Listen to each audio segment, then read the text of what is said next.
Hello and welcome to my instruction video for the website/app called Bouncy Ball. Now, Bouncy Ball was recommended to me by a fellow teacher. I had issues with noise control with my class, and she recommended as an option to use this website. So I'm first going to go off and get on to Google. Going to Google Bouncy Ball, click enter, scroll down and find this website, bouncyballs.org. Go ahead and click on it. And as you can see, it's very cute, very fun.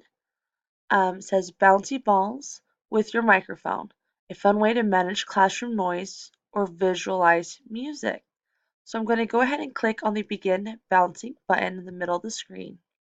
As you can see, all the bouncy balls kind of fall down to the side. On the right side of the screen, we have kind of its control panel with the microphone, which is currently muted, the sensitivity, which you can drag left or right, the total amount of balls that the screen will show. There are also themes, noise alert, if you want no sound, a beep, or a shush. So I'm going to go ahead and activate the microphone by clicking on the image of the microphone. It currently has a slash on it. So when I click on it, you can see how the balls start to bounce when I am talking. For that split second, when I got quiet, you can see where the balls stop. Now, you can move the sensitivity. If you want it to lower it a little bit as I talk, you can kind of see how they no longer are agitated as much.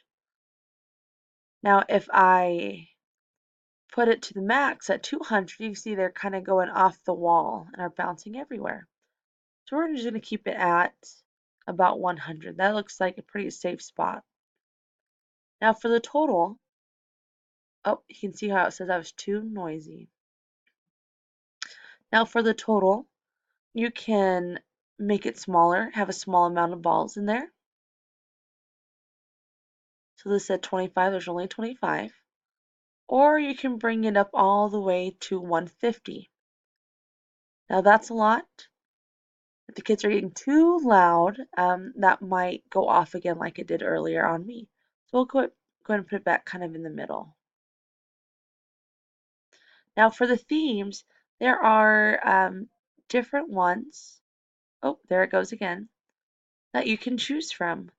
We are currently in the setting for plastic. You can go down and click where it says emoji.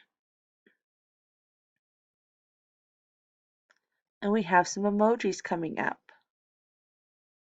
Now, this is something that all the kids really like. They recently came out with an emoji movie. There's emoji stickers, cups, pillows, you name it, they have it at this point. And so this is something that the kids would really enjoy. There are bubbles. So you see there's little bubbles on the top. And whenever there's noise, they kind of go down. So a little bit of the opposite effect of the others. And then, if you're close to the holiday, there are eyeballs. So this is something you can have during Halloween. Or just something a little odd or cool. There it goes again. Too loud. So I can move the sensitivity down a little bit. That way it does not pick up my voice as much. Now down here we have the noise alert where I have the beep or the shush or no sound. And you can make that pop up and down by clicking that button. Now,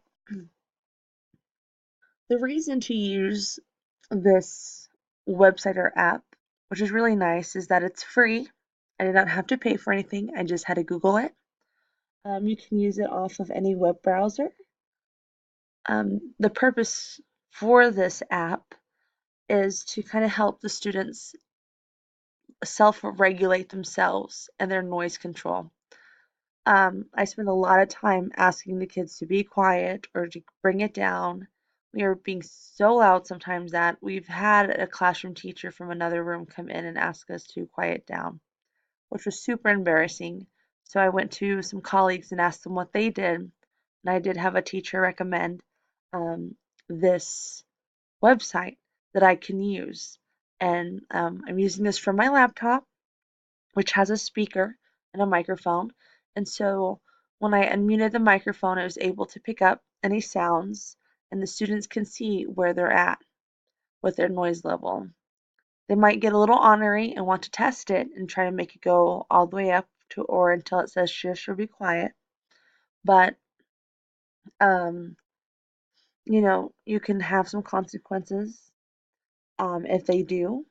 And so that kind of helps them see a visual of their self-regulations for the noise control and to keep me from losing my voice, from trying to get them to quiet down in class.